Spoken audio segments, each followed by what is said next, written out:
Hi అండి. ఈరోజు మన కర్రీ వచ్చేసి వంకాయ టమాటా కర్రీ. ఇలా చేశారనుకోండి చాలా అంటే చాలా టేస్టీగా ఉంటుంది. చేయడం కూడా చాలా ఈజీ. 10 మినిట్స్లో రెడీ చేసుకోవచ్చు. మరి ఈ కర్రీకి కావాల్సినవి చూసేద్దాం. 4 వంకాయలు, 4 ఆనియన్స్, 3 టమాటాలు, 2 పచ్చిమిర్చి, 1 రెబ్బ కరివేపాకు, పోపు దినుసులు, ఆవాలు, జీలకర్ర, మినపప్పు. ఇవన్నీ అర స్పూన్ తీసుకున్నాను. మినపప్పు, జీలకర్ర, ఆవాలుని. ఇప్పుడు ముందుగా ఒక గిన్నె తీసుకుని స్టవ్ పై పెట్టి స్టవ్ ఆన్ చేసుకోవాలి. మనము చూసినవి ఇవన్నీ ముందుగా కట్ చేసి రెడీ చేసి పెట్టుకోవాలండి. అలాగే వంకాయలు కూడా వాటర్లోకి కట్ చేసి పెట్టుకోవాలి. మనము అన్ని కూరగాయలలాగానే వంకాయలని మామూలుగా కట్ చేసామనుకోండి చేదొస్తాయి అండ్ బ్లాక్ కూడా అవుతుంది. అందుకని చెప్పి వంకాయలని వాటర్లోకి కట్ చేసి పెట్టుకోవాలి.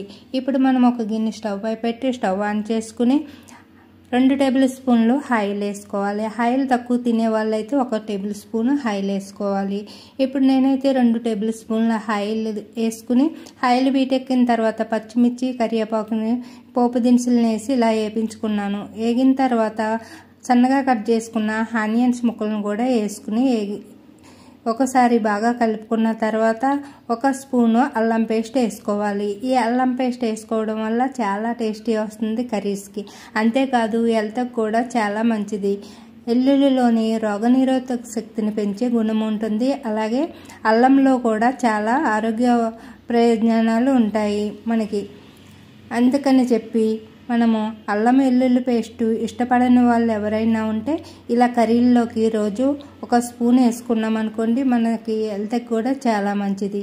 ఇప్పుడు మనము ఈ అల్లం పేస్ట్ వేసుకున్న తర్వాత ఆనియన్స్ బాగా వేగిన తర్వాత మనం వాటర్లోకి కట్ చేసి పెట్టుకున్న వంకాయ ముక్కలను కూడా వేసి ఇలా వేపించుకొని ఇప్పుడు ఈ వంకాయ ముక్కలు వేగుతున్నప్పుడే 1 స్పూన్ కారము, 1 స్పూను సాల్ట్, చిటికెడు పసుపు, చిటికెడు గరం మసాలా వేసుకోవాలి. గరం మసాలాలు తక్కువ తింటేనే మనకి హెల్త్కి కూడా మంచిది కదా. గరం మసాలా వేసేమన్న పేరుకి కొద్దిగా వేయాలి. అలాగే మీరు ఎక్కువ స్పైసీ తినే వాళ్ళైతే ఎక్కువ వేసుకోండి.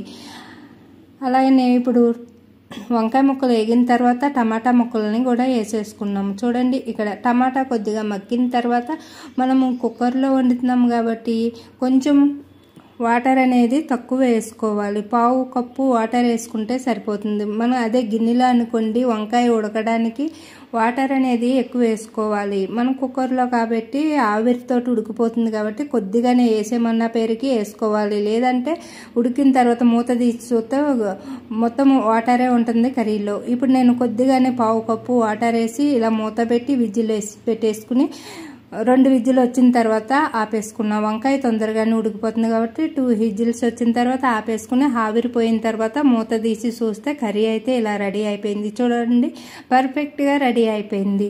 చాలా అంటే చాలా టేస్టీగా ఉంటుంది. మరి ఇంకా ఒకసారి సాల్ట్ సరిపోయిందో లేదో కూడా చూసుకుని నేనేసిందైతే సరిపోయింది. మరి ఈ వీడియో నచ్చితే లైక్ చేయండి, షేర్ చేయండి, అలాగే సబ్స్క్రైబ్ చేయండి.